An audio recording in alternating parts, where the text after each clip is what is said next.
अस्सलाम वालेकुम प्यारे बच्चों, कैसे हो आप लोग? मज़े में तो हो ना?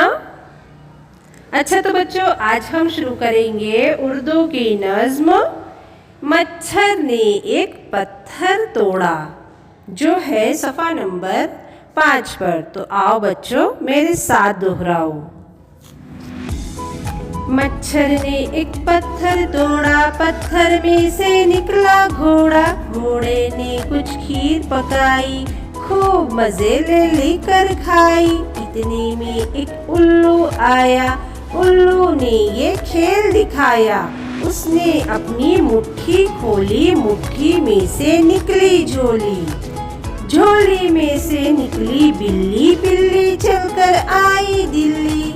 दिल्ली में कुछ मक्खन पाया, ये मक्खन मच्छर ने खाया।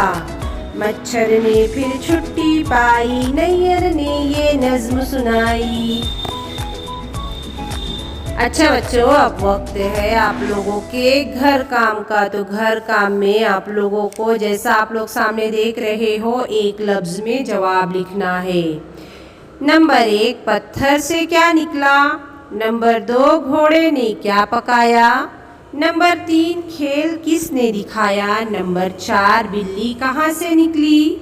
नंबर 5, बिल्ली चलकर कहाँ आई। नंबर 6, मच्छर ने क्या खाया। ठीक है बच्चों, लिखकर मुझको व्हाट्सएप पर ज़रूर सेंड करो। अल्लाह हाफिज़। घर में रहो, महफूज रहो।